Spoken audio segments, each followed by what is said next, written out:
কিছু এমন একটা হোক যাতে ভাই আমি একটু কোনোভাবে ওর সাথে কথা বলতে পারি, কারণ ইগো মোটায় মানে প্রচুরভাবে ইগো এসে দাঁড়াচ্ছে তার লাইফে এই মুহূর্তে।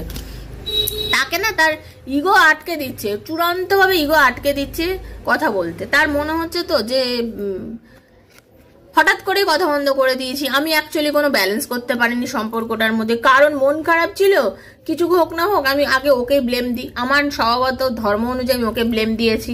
আমি নিজের মধ্যে ব্যালেন্স করতে পারিনি। হ্যাঁ, আমি নিজেকে ব্যালেন্স করতে পারিনি। আমি ওর সাথে দুর্ব্যবহার করেছি, যা মনে এসছে তাই করেছি। ওকে আমি সঠিকভাবে কোনো রিজন না দেখিয়ে যা মনে এসছে সেই অনুযায়ী আমি কাজ করেছি। এটা তো আমার দোষ। সে কিন্তু ফিল করছে তা আমার দোষ।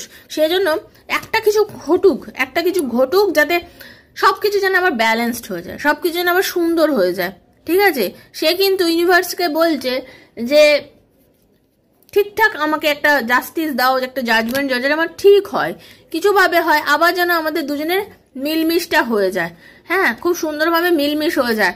তার ভয় হচ্ছে আপনি হয়তো তাকে ছেড়ে চলে যাচ্ছেন, মুভ করে গেছেন, হয়তো আপনি এতদিন চুপ ছিলেন, হয়তো রিসেন্টলি যখন আপনার সাথে লাস্ট কথাবার্তা হয়েছে আপনার পার্টনারে, আপনি হয়তো বলেছিলেন যে যা তুমি করছো বারবার করছো, আমি কিন্তু এবার মুভ করে যাব, তোমার এই ব্যবহার কিন্তু আমি আর নিতে পারছি না, বারবার এক জিনিস করছো, আমার এতটা আর ভাল লাগছে না, আমি এতটাও আর নিতে পারছি না। এবার আপনার পার্টনারের মনে হচ্ছে যে আপনি হয়তো তাকে মুভ করে গেছেন এবং আপনি নিজের লাইফে হয়তো বেশ খুশিই আছেন, বেশ আনন্দে আছেন, বেশ মজা করছেন। ঠিক আছে, সে ভাবছে আপনি যথেষ্ট আর্ন করছেন আপনার লাইফে, আপনার ভাগ্য এখন যথেষ্ট ভালো, আপনার সবকিছু বেশ সুন্দর, আপনার সবকিছু যা চলছে আপনার ফরে চলছে, সবকিছু খুব সুন্দরভাবে হচ্ছে। ঠিক আছে, আপনি ইউনিভার্সের ব্লেসিংস পাচ্ছেন, সব দিক থেকে আপনি সুন্দর আছেন। ঠিক আছে, আপনার মধ্যে এখন কোনো কিন্তু পরন্তু ভাব কিচ্ছু নেই, আপনি কোনো কিন্তু পরন্তুর মধ্যে নেই, আপনি আপনার মতো একদম সঠিক রাস্তায় চলছেন, সবকিছু সুন্দরভাবে চলছে আপনার। এবং আপনি উনি মনে করছে যে আপনি নিজেকে তৈরি করেছেন, অনেকটা আস্তে আস্তে গ্রো করেছেন, আপনি অনেক বেশি ম্যাচিওর হয়ে গেছেন আগের থেকে, আপনি সেই আগের মানুষটা আর নেই, আপনি অনেক চেঞ্জ হয়ে গেছেন।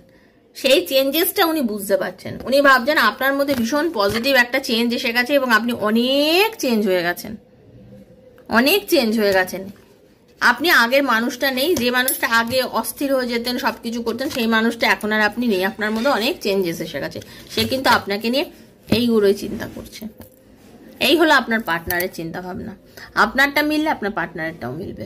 ঠিক আছে, আর পজিটিভ থাকবেন, রাধারানীর কাছে থ্যাংক ইউ জানাবেন যে এই রিডিংটা আপনার হাতে পৌঁছানোর জন্য, এবং যতটা ভালো ততটা যেন রাধারানী আপনাকে কৃপা করে, আপনাকে